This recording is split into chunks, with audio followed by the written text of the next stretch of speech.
Hello fellow amp girders. Okay, so I'm doing this video a little bit early because this is the mead we were making from the last video. And like I told you before, when you first make it, you put in a thing of food, you wait 2 days, put in another thing of food, wait 2 days, put in a thing of food. This is its last day of getting food, and I wanted to show you that if you'll notice that it is bubbling still. So it's eating, it's reacting, it's making the alcohol, it's fermenting. But what I'm going to do is I'm going to go ahead and remove this.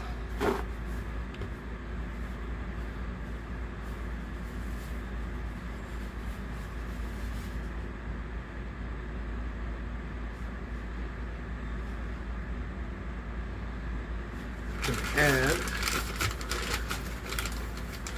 1 scoop.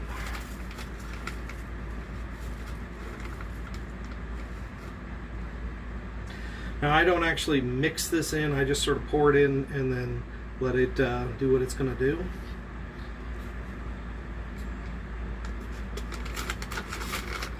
And as you can see, all the little yeast is eating away happily and creating a nice big foamy pile. They're stirring that up in there all by themselves. Now sometimes it'll be too much and it'll just come right out the top, coming in through your airlock and messing it all up. That's why it's a good idea to have saved some of your sanitizer fluid so you can put it back in there. And that's reacting really nicely. I don't know if you can see all the little bubbles. Okay. Doesn't look like it's going to overflow. So I'm going to go ahead and put this back on. And you see we got a nice good seal and the air bubbles are going. And then this is its last feeding. Now it's going to go away for another 10 to 15 days total, and then I'm going to rack it. Okay, so I've already rinsed this one out. This one still has the sanitizing fluid in it. Today we're going to rack, which means we're going to transfer the stuff from the primary fermentation into a clean carboy and put it basically into secondary fermentation. Easy enough. You'll notice that I've got to have it at a difference. If you have them at the same height, once you pump it, it'll stop at the level, just like any siphon. So if I had these both up here, they would, as soon as the level is equal in both jars, then you're not going to get any further transfer. But as of right now, get a little bit going, gravity takes over, this will pull this down all the way.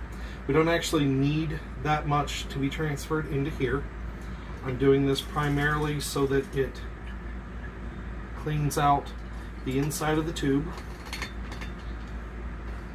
the outside of my pump,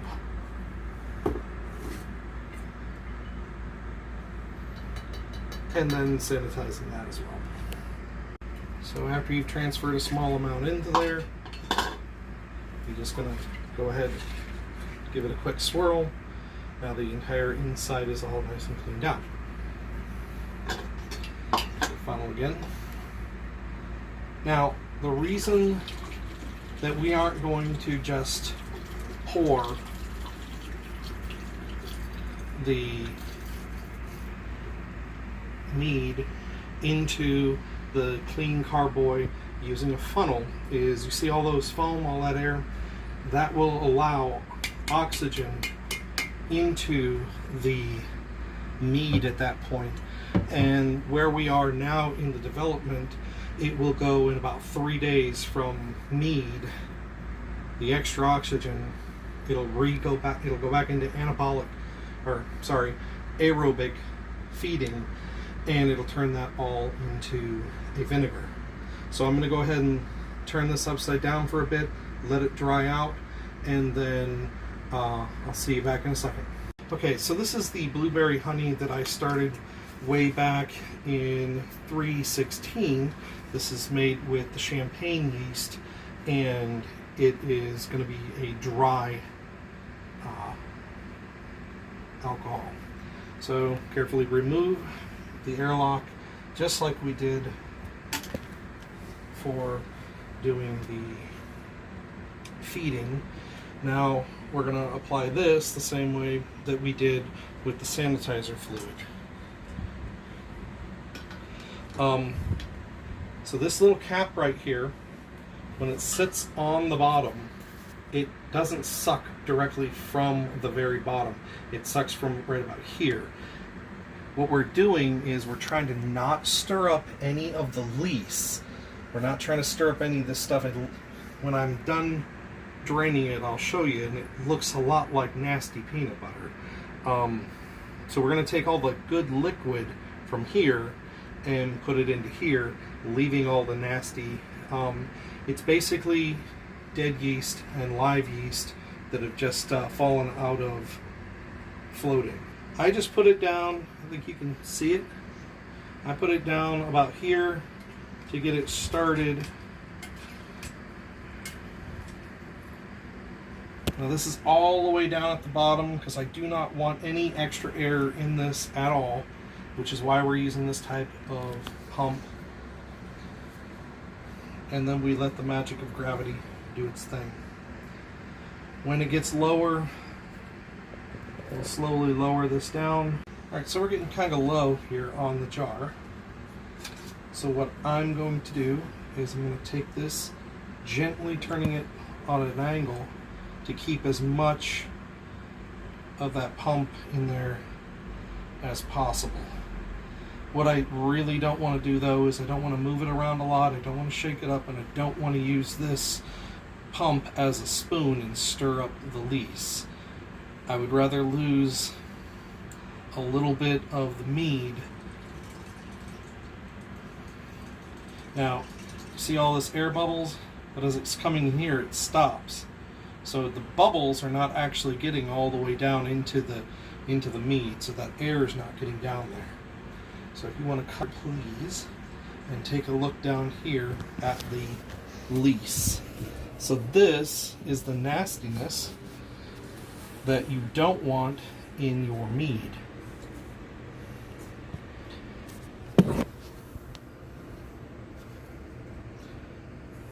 This is all nice and cleaned out. So I'm going to go ahead and at this point I don't have another empty carboy for the other blueberry that I did, the semi-sweet. So no big deal. I'm going to clean this one out. Then I'm going to scrub it and sanitize it. Then it's going to be the bottle I use for the other meat.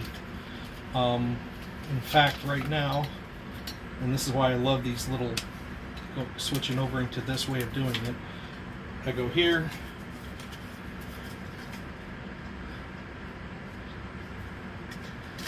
I go here, and if you'll notice, I'm still about 1 gallon in here. It's almost up at the 1 gallon line. Put this on. And then this is done. This is done, and it can go and set for the next 5 months until someone puts it into a bottle and starts drinking it. Okay, so this was the jar that had the other mead in it. It's been cleaned out. It's been sanitized already. And at this point, it's the exact same process of transferring the mead into the clean bottle.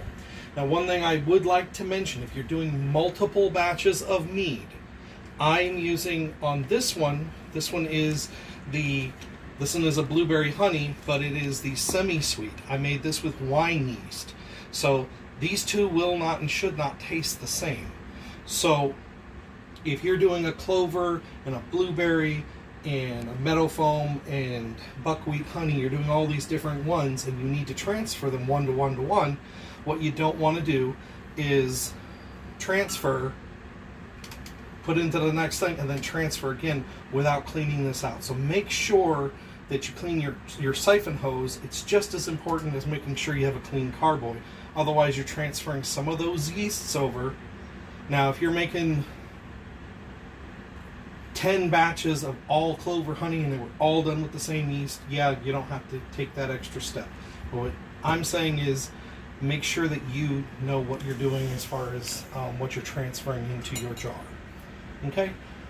Good luck. Happy mead making.